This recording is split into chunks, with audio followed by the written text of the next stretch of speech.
How's it going, guys? It's Mr. Lone Wolf, and today I've got another mission. I'm going to go and do this new pull mission since it seems to keep recommending it to me, whether I choose it or not.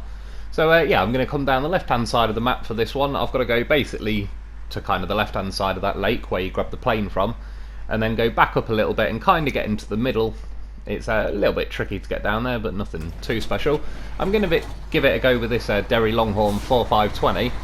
I've not used it a whole lot for missions. I've done a few with them in the past, but yeah, I've not used this thing a whole lot. I also fancied doing a little bit of a drive at night, and I tried a few vehicles out driving along here at night. I gave the P16, sorry, not the P16, the P12 a little go, but I wasn't too keen on it with this route. It was, yeah, I don't hate the P12, but it just gets bogged down a bit too easy. I suppose it's got a similar problem to this. They could both do with a bit of a juicier engine. See, on its own, once I left the garage and put it in the high range gear, it was ticking along not too bad, really. Like, if it went like this all the time, and it was able to, well, not all the time, but, you know, relatively decently, then yeah, I'd enjoy it a bit more. I was trying to think while I was driving this, like, what things would I actually change about it if I could mod anything or whatever. And as you'll see a little later on, I've said it, I believe, in the review, I don't really think this thing needs 3 rear axles, because I don't think it's got enough power at the minute to really, like, utilise them all as far as grip and, like, I don't know, yeah, applying that power through them. It kind of shares the power out quite a lot in this truck and seems to, like, weaken it a bit. That inside axle as well, like the rear axle, but the one closest to the front, yeah, I think if I could, I'd probably remove that. Spread the wheels out a little bit further at the back, because compared to other trucks, the wheels aren't exactly tiny on this. Like, they're probably about the same size as, if not probably a little bit bigger than most of the other ones, but relative to its size and its weight and everything, they are pretty small wheels. But as you can see, because the back axles are all bunched up pretty close, you couldn't really put much bigger wheels on than this anyway. I mean, I'm sure someone's modded one with giant wheels that they probably just clip through each other, but I don't think I've seen this version of it. I'm sure I've seen a thumbnail with, I can't even remember what vehicle, something that looked like it had giant wheels though. Yeah, I mean, the biggest thing I would do with this though is up the power, because I believe this has got the Royal engine in it, which, yeah, it's just not quite there for this thing. But on its own, as a standalone vehicle, if you're just going out, like, I wouldn't specifically say scouting, but if you're just going for a little drive and messing around and, yeah, doing a little lap of the map or whatever, it's not too bad on its own. Like, there is certain elements of this truck that I like. It's a little bit like that Freightliner M916. Like, the actual raw truck itself, I didn't dislike at all or anything. But then, yeah, it got quite a lot of limiters, like, well, that steering was just basically broken, but beyond that, it's got, like, pretty small fuel tanks, and then its weight's not that really planted low down, so it tips over pretty easy. It's kind of the same situation with this, where theoretically there is a decent truck underneath here somewhere, but yeah, it's just limited by sort of quite a few factors in this game. But I definitely think increased engine power would help some of them, but it's not always the situation. I mean, this thing's a bit of a victim of its own size and weight in some respects. We've got almost all the way through here. I grabbed a loaf on my way past, because for one, this thing was doing pretty nicely in high range. As you'll see later though, I'm glad I did, because there's a certain section of going along here that I knew would be a bit of a troll. And yeah, this thing's kind of awkward enough to drive as it is. If I had anything like smash suspension or whatever, then it'd just be even slower and go to a crawl, really, so.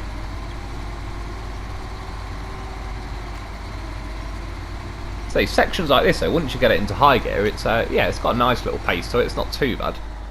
It's just once you add a lot of weight to it, or you're towing anything, if you're going down a road, you'd probably pretty easily get it up into high gear. But yeah, for most situations, I mean, look at that little loaf. Come on in, give it a little nudge. That's one of the reasons. Like those telegraph poles, to be honest, I already know they're bad, but I've just been testing it for my own curiosity as I go pretty slow over them. Yeah, that near enough deleted all my suspension. It blew, I think, 2 tyres. And yeah, knackered me up pretty good. That kind of eats a lot of the points already off this loaf, but if I didn't bring that loaf, then, well, yeah, there's no add-on options. Since this thing's got like a big winch set up on the back, again I suppose actually a bit like that Freightliner, yeah, it'd be nice if they added, I don't know, something to it, if it got a bonus of some repair points or whatever. Yeah, this second telegraph pole, I'm just driving around it, it's not even, it's not worth how much you get deleted. I can't, some of the numbers that popped up when I hit that first one, I think one of them was in the 100 or 200s, and I believe it blew 2 tyres as well, so there's another. Well, there's 2 of them done. Good job the old loaf is packing, playing a roof rack.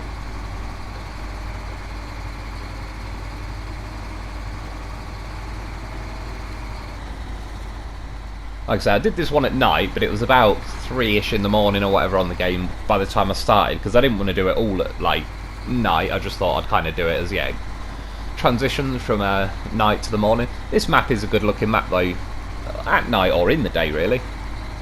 I still do quite like all the northern lights and everything in the sky, and they do keep it sort of bright enough at night.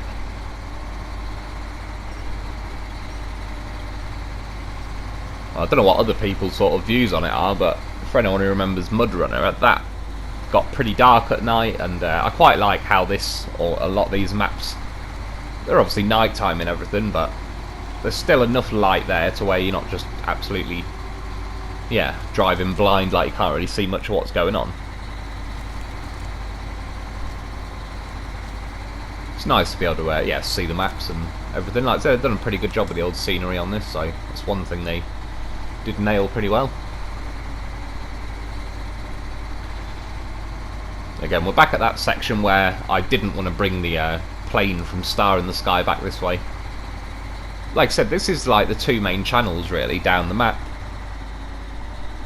And with the right vehicles, you can travel this map like fairly okay. As I said, this vehicle, I mean, it's not making any difference as well towing the loaf behind me at this point. I did try it myself earlier separately because I was just curious if that was making much of a difference. Quite a lot of trucks do get bogged down in this section though. And to be fair, it probably would be worth bringing the low range gearbox, because I mean in the auto this thing's got 8 gears, and especially in this terrain it's pretty rare if ever you're going to get close to the top end of those gears. So, but then I do like the high range. Like when I came out of the garage at the start, a good chunk of the first start of that journey was just in the high range, and yeah, it motors along pretty nicely, and because this thing's pretty weighted, once you build up enough momentum, it's kind of like you can carry that momentum a bit to kind of blag your way through the odd difficult section.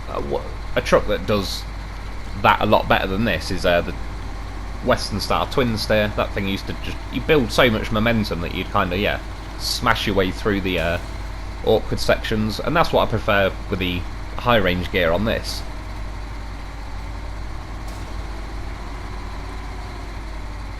But it'd be nice if they dropped, yeah, the twin steer engine would be pretty cool. I don't know why they don't offer that as an option on more trucks really, because all the Russian trucks that I can think of, I don't know, yeah, engine power's never really an issue, not to the point it is on some of these American trucks.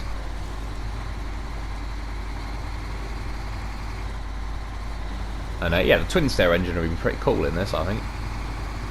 It would be interesting to see what it does to it anyway, especially as they've added all-wheel drive to the twin steer, so that's now powering 8 wheels itself, 4 axles.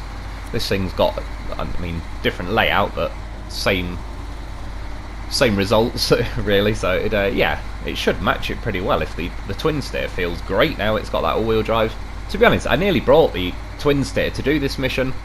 The only reason I didn't is because just as I'm playing through my game, I'm kind of rotating through my own trucks anyway, and I like to keep it mixed up a bit.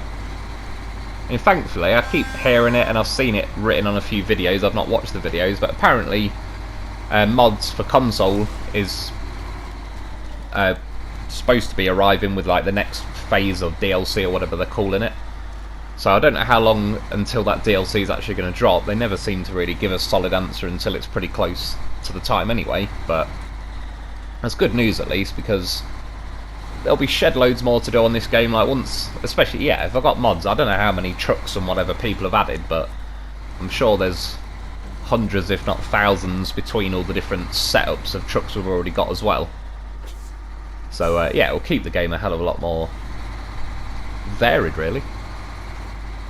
Because I suppose it's like doing this mission. I'm not really that bothered about the mission per se, or the money. That's why it doesn't really bother me with the XP or the money you get paid out on each mission. It's just more an excuse to go for a little lap and yeah, enjoy the map, enjoy the trucks.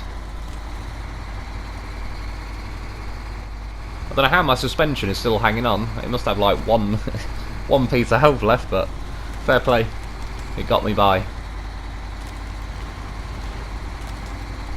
These bits of ice still being a bit of a troll. This porter cabin you got to tow as well. I do still quite like these things. I still wish they'd make a trailer on a sled like this. But yeah, this thing doesn't weigh a lot at all really, so you can just kind of throw it around as an, yeah, everywhere you go. I should have really, or I could have done with just keeping pinned in the high range then and carrying on up the hill, but as my suspension, it was practically done. You see, loafs, just loafs dotted everywhere. Saves me every time. I still wish there was somewhere else on this map though to kind of restock the roof racks of the loafs, or not just the loaf, the Tatrin. I've got quite a lot of vehicles spread out on this map. I think I've got, I don't know, 20 to 30 vehicles on this map, but I was looking through them earlier, and I may as well recover a good chunk of them soon, because like I said, yeah, they're all sort of running low on roof racks and all sorts. And this to me is where this truck kind of lets itself down a bit. It was definitely not keen on driving its way up here. And like I said, I'm only towing this portable sled cabin thing. It's got very little to no resistance to it, so I'm sure it's making a little difference, but nothing crazy. And when you get here, I was like not fully paying attention, so I was kind of looking at the screen now like, what the hell's going on? I've not damaged my engine, I'm not hooked on anything. And then I kind of realised that, yeah, inside axle on the rear, just, I don't know, there was like where the snow bumped up, it just couldn't get itself over that. Even with the diffs on, it was struggling. I kind of was jiggling the steering a bit and all sorts, and just about got over there. But yeah, that's where this thing just needs some more oomph. I really do like the rear steer on this, like. I like it on Bruce as well. There's I think they're the only two trucks that have got it in this game, which it'd be pretty cool if they added some more trucks with rear steer. Hopefully as well they add some bigger trucks. Not that I dislike like the Taz and the Warthog and that, but oh yeah. That said, if they're just going to add trucks like this that are a bit gutless, then I wouldn't be as fussed. But yeah, I mean, Bruce is a great truck. Dolphin, that's a pretty big truck as well. Even all the Clobs, the P16. I quite like all the monsters in this game, really. As I said, I think with the way they work it out with like the weight of vehicles and stuff, especially in maps like this, the heavier vehicles just seem to have the advantage with weight alone every single time. Like the Taz and the Warthog, they're just, you get into bits of snow. That's the thing I find with that new Apache Chevrolet thing they've added as well. I don't even really think I've used it since I did those like review videos and stuff on it. Oh no, I did once, sorry, but yeah, it just gets caught up. It's too slow in the snow, really. It's not got the weight to plant itself in and muscle its way through, whereas like the Tatrin, for example, to its credit, is yeah, drives along at near enough full pace around most of this map. Probably more than any other truck, I would say, on this map in particular anyway. Apparently there's a road down here. I'll believe it when I see it. I don't really know if I was on the road or not. I was just like, sod it. There's a gap. I have to say that because of the rear steer on this truck, it is pretty nice when you're trying to wiggle your way through trees and stuff. Considering the size of this thing, it's yeah, squeezes around them pretty well. Thought that tree was gonna ruin me fun, but it didn't.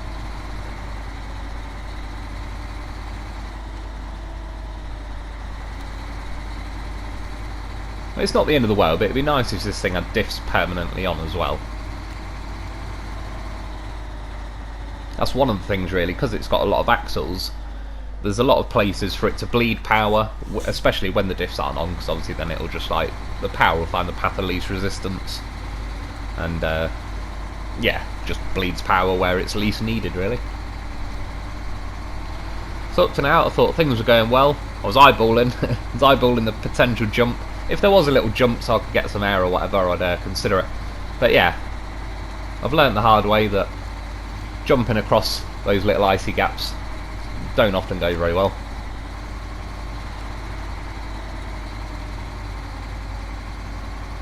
Have to have one little check, like, you never know. To fight my own conscience to turn left on this one, but I did it.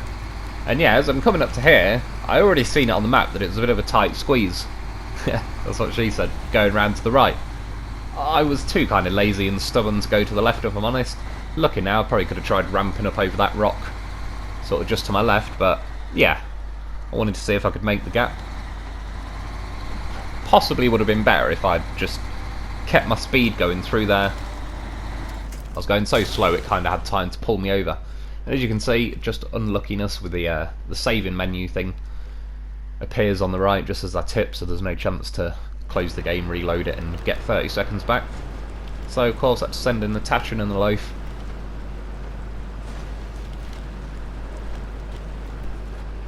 And luckily these are only just down the road, really. Like I said, that's one reason why I've kind of just been scattering vehicles all over the place and just abandon them wherever I am, because yeah, they come in handy a hell of a lot and you don't have to just keep driving everything from the garage every time. That's not to say I don't like driving around on this map. I've still been on this map quite a bit. Like I said, I like it in doses. I kind of mess around on this map for a little bit and then I go off onto some of the quicker pace maps, and just whether I do anything really. That's why I've not really made so many videos on doing that sort of stuff, because I don't ever do anything in particular. I just kind of grab some trucks, go out messing around, but yeah, as there's no really goal or objective or anything, it's just, I don't know how well it'll turn out as a video. So yeah, found myself a nice little shortcut, made it down here a bit quicker. As for the Derry, I had a little go at trying to get it out of the water, but the thing's just far too heavy, there's no chance. Again, I forgot I was left it in reverse, thankfully. I landed on the roof of the Derry. Managed to flip it back to like its wheels, but I was there for, I cut quite a bit out. I was trying for a bloody long while and it was having none of it. So of course, send in the goddamn professional. He's always there when you need him. Luckily this one's got chained wheels on him. So I kept over to the left, sort of the right as we're looking at it there, but just to make sure, I didn't want that cabin to fly in the water, so I kind of tried to took it to the left. And we're off. Again though, I do think with these missions on this map, not to say they're terrible mission tour, I'm still not keen on that Star in the Sky one, but every other mission really, I wouldn't say has been horrible or anything. The only thing I'd say, they're a little bit standard, if that makes sense. Like, again, those Michigan missions are way better. I nearly did one of them tonight. To be honest, the reason this was a short video, I was going to do either the Loaf Trials or one of the Michigan missions, and then yeah, I slept like crap, and when I finally slept I woke up and I slept funny on my shoulder and now my collarbone feels like it's trying to rip away from me every time I move my right arm, so yeah, not gone too well. So I just stuck to a bit of an easy mission. But anyway, that's it, we're here. The Loaf, goddamn professional, took a little bit of damage. His right ass cheek just nearly got ripped off, but took one for the team. But anyway, yeah, that's a little bit chilled mission tonight. Like I say, I'm going to try and get on with either the Loaf trial or the other trial. I've got a couple of reviews to do as well still. And yeah, those Michigan missions. But anyway, that's about it for today though. I hope you enjoyed. Thanks for watching, and I'll be back soon.